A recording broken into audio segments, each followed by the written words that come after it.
Hello दोस्तों, level up your life channel में आपका स्वागत है। आज हम बात करने वाले हैं दुनिया की सबसे बेस्ट बुक का, जिसका नाम है 0 to 1 और जिसके राइटर हैं पीटर थियल। चैनल पर नए हैं तो वीडियो में खोने से पहले चैनल को सब्सक्राइब कर लीजिए, क्योंकि हम हमेशा ऐसे ही बेस्ट बुक समरी आपके लिए हमेशा लाते रहते हैं। दोस्तों, इस बुक में गहन अध्ययन करने के जरूरी और महत्वपूर्ण बातों का सारांश तैयार किया गया है।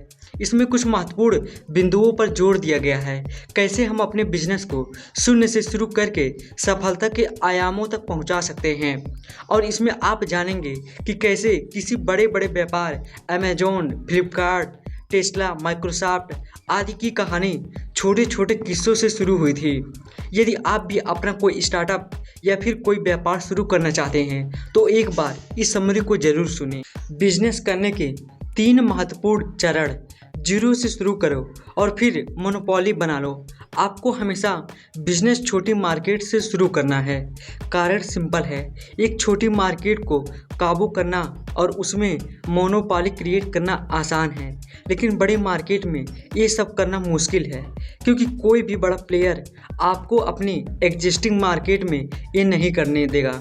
जब पीटर थियल ने पेपल का स्टार्टअप किया तो हर मार्केट में ई वॉलेट का कॉन्सेप्ट लाने के बजाय ईबे के एग्जिस्टिंग सेलर को अपना प्रोडक्ट ऑफर किया, क्योंकि ये लोग पैसे चेक से पे करते थे, जिसकी प्रोसेसिंग के लिए बहुत टाइम लग रहा था। और क्योंकि ये मार्केट बड़े प्लेयर के लिए छोटी थी, इसलिए इस मार्केट में कोई ध्यान नहीं दे रहा था। और 3 महीने के अंदर पेपल ने 25% लोगों को अपना कस्टमर बना लिया था। अपने बिजनेस को स्केल करना।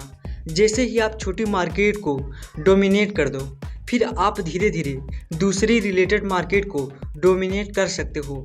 अगर हम अमेजोन की बात करें तो जेफ बेजोस, अमेजोन के फाउंडर, ने अमेजोन में सिर्फ बुक्स बेचना स्टार्ट किया था, जहां पर एक आम दुकानदार कम बिकने वाली किताब अपनी दुकानों में नहीं रखते थे। अमेजोन ही पूरी दुनिया में एक ऐसा सोर्स बन गया था जहां पर दुनिया की हर किताब मिल सकती थी। और ऐसा इसलिए था क्योंकि अमेजोन अपनी किताब नहीं बेचता था, बल्कि दुकानदारों की किताबों को अपनी साइट पर दिखाता था, और जब कस्टमर ऑर्डर देते थे तभी वो किताब बेचता था। जब अमेजोन ने इस मार्केट में मोनोपोली बना ली, उसके बाद उसने सॉफ्टवेयर, सीडी, डीवीडी बेचना भी स्टार्ट कर दिया, और ऐसे ही धीरे धीरे और कैटेगरी को अपनी वेबसाइट में जोड़ता गया। इसलिए आज वो दुनिया का सबसे बड़ा ऑनलाइन स्टोर है।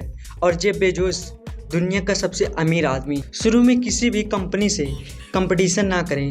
शुरू में कभी भी किसी बड़े बिजनेस को डिस्टर्ब ना करें।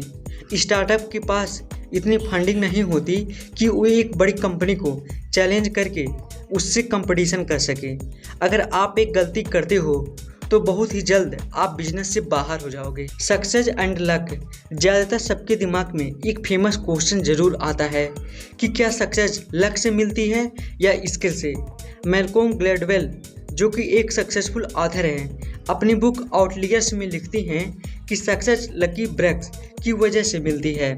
वॉरेन बफेट अपने आप को लकी स्पर्म क्लब का हिस्सा मानते हैं। जेफ बेजोस, अमेजोन के फाउंडर, अपनी सक्सेस का क्रेडिट प्लेनेट के अलाइनमेंट, आदि लक, आदि सही टाइमिंग और बाकी मेहनत को देते हैं। बिल गेट्स बोलते हैं कि वो स्किल के साथ पैदा हुए थे, जिनकी मदद से वो ये सब कर पाए। अब ये सारे लोग स्ट्रेटेजिकली हम्बल हो रहे हैं। अगर ये सच है तो जो लोग एक के बाद एक सक्सेसफुल बिजनेस बना देते हैं, उसे हम क्या कहेंगे, लक या स्किल? लेकिन क्या ये डिबेट लॉजिकली डिस्कस की जा सकती है? शायद नहीं। अगर हमें साइंटिफिकली चेक करना हो तो फेसबुक लक की वजह से सक्सेस कर रही है या स्किल की वजह से? तो सन 2004 में जब फेसबुक लॉन्च हुआ था, तब हमें फेसबुक की 1000 कॉपीज़ बना के 1000 वर्ड में चलानी पड़ती थी। मगर ये एक्सपेरिमेंट किया नहीं जा सकता, क्योंकि हमारे पास 1000 वर्ड नहीं है और स्टैटिस्टिक्स एक सिंपल में काम नहीं करती। लेकिन अगर हम एप्पल के फाउंडर स्टीव जॉब्स की बात करें, या ट्विटर के फाउंडर जैक डोर्से की बात करें, या फिर टेस्ला और स्पेसएक्स के फाउंडर एलोन मस्क की बात करें, इन सब ने एक के बाद एक सक्सेसफुल कंपनी खोली है। ये लक तो बिल्कुल नहीं है। इतना ही नहीं, अगर आप पूरी पेपल की टीम की बात करें तो पूरी टीम ही बहुत फोकस्ड लोगों की थी। सबने पेपल के बाद अपनी खुद की सक्सेसफुल कंपनी खोली। पेपल की टीम में एलोन मस्क ने स्पेसएक्स और टेस्ला की मोटर्स बनाई। Steve Chen, Chad Hurley and Javed Karim ने मिलकर यूट्यूब बनाई। जेरेमी स्टॉपलमैन और रसेल सिमोंस ने एल्प बनाई। डेविड सैक ने यामर बनाई और पीटर थियल ने पैलेंटियर बनाई। आज इनमें से हर एक कंपनी की इंडिविजुअल वर्थ $1 बिलियन से ज़्यादा है। तो ऐसा तो नहीं हो सकता कि एक बेस्ट टीम के सारे मेंबर एक साथ लगे हो गए। और अगर आप फिर भी लक पर विश्वास करते हैं तो ये आर्टिकल पढ़ने का कोई रीज़न ही नहीं है। फिर तो ये आपके लिए ऐसा है कि आप लोगों की लॉटरी जीतने की कहानियां सुन रहे हो। बस एक बात याद रखिए कि अगर आप ये मानेंगे कि सक्सेस स्किल से मिलती है तो आप उसके लिए मेहनत करेंगे और फ्यूचर सेव कर सकेंगे। लेकिन अगर आप फ्यूचर को एक लक के रूप में मानेंगे तो आप कभी भी हार्ड वर्क नहीं करेंगे और हार मान के बैठ जाएंगे। सीक्रेट और आइडियाज़। अगर हम सोचते हैं कि हम दुनिया को समझते हैं और हमें सब पता है तो हम 0 से 1 तक कभी नहीं जा सकते। पीटर कहते हैं कि दुनिया में 3 तरीके के आइडियाज़ हैं। पहले कन्वेंशनल, जो सबको पता है और सब उन बातों को मानते हैं। अगर आप इस आइडियाज़ पे काम करेंगे तो आप एक मोनोपोली बिजनेस नहीं बना पाएंगे। जैसा कि अगर आप 18वीं सेंचुरी में होते तो आप बोल सकते थे कि मुझे दुनिया की खोज करनी है, मुझे देखना है कि समुद्र के उस पार क्या है, और शायद आपको कोई नया देश मिल जाता। लेकिन अगर आप इस खोज पे निकलते हो तो आपको कुछ नहीं मिलेगा क्योंकि पूरा अर्थ प्लॉट हो चुका है। दूसरे आइडियाज़ हैं जिन्हें हम मिस्ट्रीज बोलते हैं और उन्हें सॉल्व करना बहुत ही मुश्किल है। जैसे कि साइंटिस्ट यूनिवर्स को समझने के लिए स्ट्रिंग थियरी का इस्तेमाल कर रहे हैं, लेकिन हम इस पर कोई एक्सपेरिमेंट नहीं कर सकते और इसे सॉल्व करना ऑलमोस्ट इम्पॉसिबल है। ऐसे आइडियाज़ पर भी काम करना बहुत बेवकूफ़ी है। तीसरे आइडियाज़ आते हैं जो कन्वेंशनल आइडियाज़ और मिस्ट्रीज के बीच के आइडियाज़ हैं। इन्हें आधा सीक्रेट बोलते हैं। सीक्रेट वो आइडिया है जो कॉमन लोगों को इतनी जल्दी समझ नहीं आते, लेकिन उन्हें समझना इम्पॉसिबल भी नहीं है। अगर हमें एक 0 to 1 बिजनेस बनाना है तो हमें सीक्रेट्स ढूंढने होंगे। लेकिन अब सवाल ये आता है कि लोग सीक्रेट को क्यों नहीं ढूंढते। पहला कारण है हमारी इंक्रीमेंटलिज्म मेंटालिटी, जो बचपन से ही प्रोग्राम की हुई है। अगर आप अपने स्कूल में कुछ नया करते हैं, कुछ सिलेबस से बाहर करते हैं, तो आपको उसका कोई बेनिफिट नहीं मिलता। लेकिन अगर आप वही करते हैं जो सिलेबस में है तो आपको क्रेडिट दिया जाता है, तारीफ होती है। इन कारणों की वजह से लोग आगे भी अपनी लाइफ में कुछ नया नहीं देखते। दूसरा आता है रिस्क अवर्जन। लोग गलत होने से डरते हैं क्योंकि सीक्रेट्स अभी आम जनता ने अपनाए नहीं हैं, इसलिए उन पर काम करने से लोग डरते हैं। अगर आप रिस्क लेने से डरते हैं तो आप कभी भी सीक्रेट्स नहीं ढूंढ पाएंगे। तीसरा आता है कॉम्प्लिसेंसी। तेज दिमाग वाले जब कॉलेज ज्वाइन करते हैं तो उन्हें बोला जाता है कि आप इस प्रेस्टिजियस कॉलेज में आ चुके हैं, अब आपकी लाइफ सेट है। और इस वजह से जो लोग सीक्रेट्स को ढूंढ सकते थे वो सीक्रेट को कभी ढूंढने की कोशिश ही नहीं करते। चौथा आता है फ्लैटनेस। हम लोग अपने से पूछते हैं कि अगर सीक्रेट्स होते तो बाकी लोग जो हमसे ज़्यादा इंटेलिजेंट हैं, मेहनती हैं, वो ही इन सीक्रेट्स को क्यों नहीं ढूंढ लेते और उन पर काम करने लग जाते हैं। इस डाउट की वजह से लोग सीक्रेट को ढूंढने की कोशिश भी नहीं करते। सीक्रेट्स कैसे ढूंढा जाए? अगर आप एक यूनिक कंपनी खोलना चाहते हैं तो हमेशा अपने से 2 सवाल पूछने बहुत ज़रूरी है। नंबर 1, नेचर आपको क्या सीक्रेट नहीं बता रही है। नंबर 2, लोग आपको क्या सीक्रेट नहीं बता रहे हैं। पीटर बताते हैं कि फिजिक्स के PhD के साथ काम करना बहुत मुश्किल है क्योंकि ये लोग नेचर के सारे बेसिक प्रिंसिपल को जानते हैं, इसलिए सोचते हैं कि इन्हें सब कुछ पता है। लेकिन क्या जिसे इलेक्ट्रोमैग्नेटिक थियरी पता है, क्या वो एक मैरिज काउंसलर भी होगा? वैसे जिसे ग्रेविटी के बारे में नॉलेज है, क्या वो एक बिजनेसमैन भी होगा? पेपल के पीटर ने एक बार फिजिक्स PhD का इंटरव्यू लिया। इंटरव्यू के बीच में उसने पीटर को कहा, रुको, मुझे सब पता है, तुम मुझसे क्या पूछने वाले हो? और उसे एक्चुअल में वो चीज़ नहीं पता थी और पीटर ने उसे उसी वक्त रिजेक्ट कर दिया। आप सीक्रेट वहाँ पर ढूंढो जहाँ पर उन्हें कोई भी नहीं ढूंढ रहा। ज़्यादातर लोग सीक्रेट को वहीं ढूंढते हैं जो उन्हें स्कूल कॉलेज में पढ़ाया जाता है।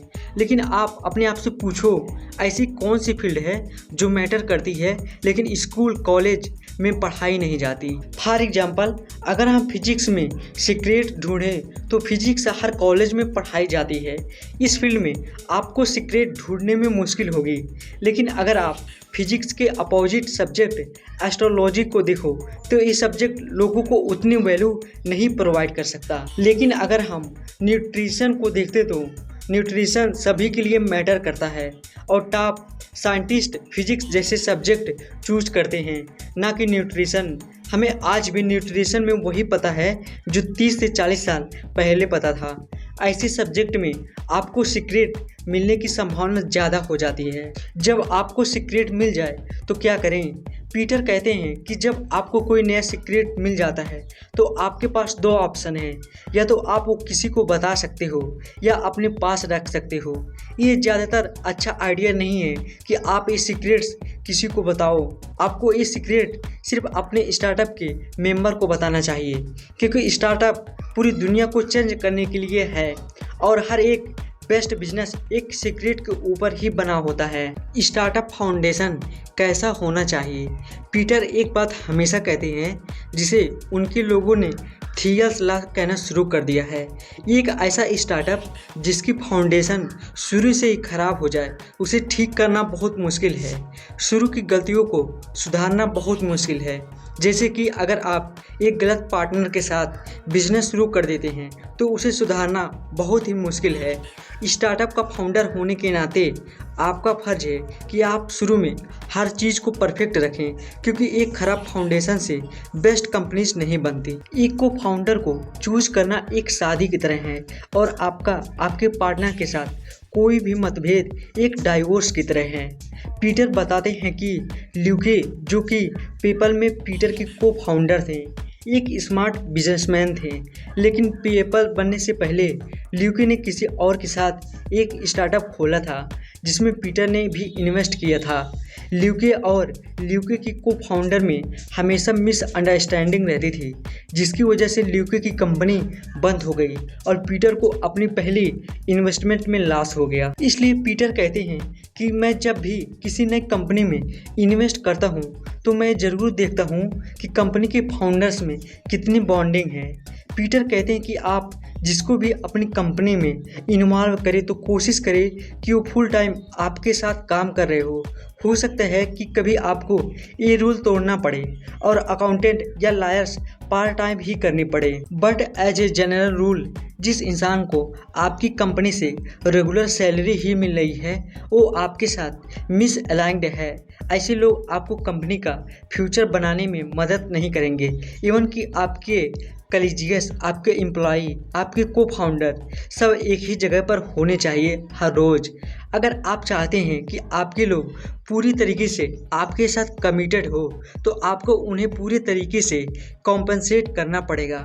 पीटर बताते हैं कि जब कोई भी बिजनेस उनको अपनी कंपनी में इन्वेस्ट करने के लिए बोलते हैं तो पीटर उनसे हमेशा एक सवाल पूछते हैं कि वो खुद को कितना सैलरी देगा। जिस कंपनी का सीईओ अपने को कम सैलरी देता है उस कंपनी के सक्सेस के फ्यूचर में सक्सेस होने के चांसेस बहुत बढ़ जाता है। लो पेइंग सीईओ अपनी कंपनी के लिए एक स्टैंडर्ड भी रखता है। आरोन लिबे, जो कि बॉक्स कंपनी के सीईओ हैं, अपने को सब एम्प्लॉय से कम सैलरी देते हैं। बॉक्स कंपनी को 4 साल शुरू करने के बावजूद वो एक कमरे में रहते थे जिसमें बेड के अलावा कुछ भी नहीं था। स्टार्टअप को शुरू में अपने एम्प्लॉय को हाई सैलरी देने की ज़रूरत नहीं है, क्योंकि वो उन्हें कुछ बेटर दे सकते हैं और वो है अपनी कंपनी में ओनरशिप। लेकिन जब भी आप किसी को अपनी कंपनी में इक्विटी दे तो उसे बहुत समझदारी के साथ डिस्ट्रीब्यूट करें, क्योंकि हर आदमी के पास यूनिक टैलेंट है और उसे उसी के हिसाब से इक्विटी मिलनी चाहिए। एज ए रूल जो लोग शुरू में स्टार्टअप ज्वाइन करते हैं उन्हें ज़्यादा इक्विटी मिलती है क्योंकि वो ज़्यादा रिस्क लेते हैं। फॉर एग्जांपल, सन 2005 में एक आर्टिस्ट जिसने फेसबुक के ऑफिस को पेंट किया था, आज उसकी नेटवर्थ 200 मिलियन है। जबकि एक टैलेंटेड इंजीनियर जिसने सन 2010 में फेसबुक ज्वाइन किया था उसकी नेटवर्थ सिर्फ 2 मिलियन है। पीटर ये बताते हैं कि किसके पास कितनी इक्विटी है। एक कंपनी के फाउंडर्स को सीक्रेट रखना चाहिए। अगर आप अपने एम्प्लॉय को सभी इक्विटी बता देते हैं तो ये खुद की कंपनी में ही न्यूक्लियर बॉम्ब फेंकने जैसा है। प्राइस के आधार पर सेल्स कैटेगरी, अगर आप नया प्रोडक्ट बना देते हैं तो क्या उसे कोई खरीदेगा? ज़्यादातर लोग सेल्स को अंडर एस्टिमेट करते हैं। टेक्निकल लोग एडवर्टाइजिंग को यूजलेस समझते हैं, लेकिन एडवर्टाइजिंग इम्पॉर्टेंट है क्योंकि वो काम करती है। कई लोग ये सोचते हैं कि एडवर्टाइजिंग से उनके डिसीजन पर कोई असर नहीं पड़ता, लेकिन एडवर्टाइजिंग आपको उसी वक्त प्रोडक्ट खरीदने के लिए मजबूर नहीं करती, बल्कि वो आपके दिमाग में एक इम्प्रेशन क्रिएट कर देते हैं जिसकी वजह से हम बाद में वो प्रोडक्ट खरीदते हैं। स्टार्टअप के फाउंडर इस सिंपल फैक्ट को समझ नहीं पाते, वो एंड में बहुत पछताते हैं। नर्ड्स जब भी किसी सेल्स पर्सन को देखते हैं तो सोचते हैं कि ये कोई रियल जॉब नहीं है, क्योंकि सेल्स पर्सन घंटों तक फ़ोन में बातें करता है, कस्टमर के साथ हंसता है, उनके साथ हॉलिडे पर जाता है, लंच करता है, और ये तो कोई सीरियस काम नहीं है। लेकिन यही एक सेल्समैन का आर्ट है कि वो अपने इस आर्ट से सेल्स को आसान बना देता है। जो भी इंजीनियर ये सोचते हैं कि वो इतना अच्छा प्रोडक्ट बनाएगा कि वो अपने आप ही बिक जाएगा, तो खुद को बेवकूफ़ बना रहा है। हमें अपना प्रोडक्ट बनाते हुए डिस्ट्रीब्यूशन का खास ख्याल रखना चाहिए, बल्कि प्रोडक्ट बनाते समय ही सेल्स की स्ट्रेटजी साथ में डिज़ाइन करनी चाहिए। सेल्स को प्राइस के अकॉर्डिंग 5 कैटेगरी में बांटा जा सकता है। अगर आपकी कंपनी ऐसी सर्विस डिलीवर करती है कि उसकी कीमत $10 मिलियन के आसपास है, तो आपको अपने कस्टमर को खुद ही डील करना पड़ेगा, महीनों उनके साथ रिलेशनशिप बनाना पड़ेगा। ऐसे कंपनीज को 2-3 साल में सिर्फ एक ही सेल्स चाहिए होती है, जैसे कि एलन मस्क ने रॉकेट बनाने के कुछ ही साल के बाद नासा के साथ कॉन्ट्रैक्ट साइन कर लिया। पर्सनल सेल्स, अगर आपका प्रोडक्ट का प्राइस $10,000 से $1 लाख के आसपास है तो आप सेल्स टीम रख सकते हैं। आपको इस प्राइस रेंज में ये चैलेंज रहेगा कि आप अपने शुरुआती सेल्स कैसे करवाएं। सन 2008 में बॉक्स कंपनी ने डाटा को सिक्योर तरीके से क्लाउड में सेव करने का एक सॉफ्टवेयर तैयार किया, लेकिन उस वक्त इस टेक्नोलॉजी में बहुत ही कम लोग इंटरेस्टेड थे। इस कंपनी ने सबसे पहले उन चुनिंदा लोगों को अपना कस्टमर बनाया जो फाइल शेयरिंग की प्रॉब्लम से दुखी हो गए थे, और प्रोडक्ट थोड़ा फेमस हो जाने पर सन 2009 में स्टैनफोर्ड स्लीप क्लीनिंग को अपने कस्टमर बनाया गया, जहां पर हर रिसर्चर को अपना रिसर्च डाटा सेव करने में दिक्कत आ रही थी। अगर बॉक्स शुरू से ही बड़े लोगों को अपना कस्टमर बनाने के लिए एफोर्ड करता तो अब तक ये स्टार्टअप एक फेलियर बन चुका होता, लेकिन अपनी सेल्स की स्ट्रेटजी से आज वो $multi million कंपनी है। डेड जोन, अगर आपके प्रोडक्ट की प्राइस रेंज $1,000 के आसपास है तो आप डेड जोन की कैटेगरी में आते हो, जहां पर सेल्स करना सबसे मुश्किल है। मान लीजिए कि आप एक सॉफ्टवेयर तैयार करते हो जो कि छोटे स्टोर ओनर को उनके ऑर्डर और प्रोडक्ट को मैनेज करने में मदद कर सकता है, लेकिन आपके पास ऐसे कस्टमर तक पहुंचना एक बड़ा चैलेंज है। एडवर्टाइजिंग एक इनिशिएंट तरीका है किसी कस्टमर को कन्विंस करने का कि वो आपको सॉफ्टवेयर के लिए $1,000 दे। इसके लिए आपको हर कस्टमर को पर्सनल अटेंशन देनी पड़ेगी, लेकिन इतनी बड़ी सेल्स टीम रखना भी एक चैलेंज है, इसलिए हमें इन प्राइस रेंज वाले प्रोडक्ट को थोड़ा अवॉइड करना चाहिए। मार्केटिंग एंड एडवर्टाइजिंग, अगर आपके प्रोडक्ट का प्राइस $100 के आसपास है तो ऐसे सेल्स टीम जो पर्सनली कस्टमर के पास जाए आपके लिए इनिशिएंट साबित होगी। प्रोक्टर एंड गैम्बल अपने डिटर्जेंट बेचने के लिए डोर टू डोर कैंपेन नहीं करता। इन प्रोडक्ट्स के लिए टीवी कमर्शियल, न्यूज़पेपर एडवर्टाइजमेंट और अपने प्रोडक्ट के बॉक्स की डिजाइनिंग बहुत अच्छे करनी चाहिए। वायरल मार्केटिंग, अगर आपके प्रोडक्ट का प्राइस $1 के आसपास है तो आपको वायरल मार्केटिंग की ज़रूरत है। वायरल मार्केटिंग में आपका एग्जिस्टिंग कस्टमर अपने दोस्तों को भी आपका प्रोडक्ट यूज़ करने के लिए कन्विंस करता है। फनी यूट्यूब वीडियोज़ जिसे बहुत जल्दी शेयर किया जाता है। वायरल मार्केटिंग का एग्जाम्पल है। तो दोस्तों उम्मीद करता हूँ इस 021 बुक समरी से आपको ज़रूर कुछ न कुछ सीखने को मिला होगा। और यह बुक समरी आपको कैसी लगी हमें कमेंट में लिख के बता सकते हैं। और इसके बाद मिलते हैं नेक्स्ट वीडियो में एक और बेस्ट बुक समरी के साथ। Thank you so much.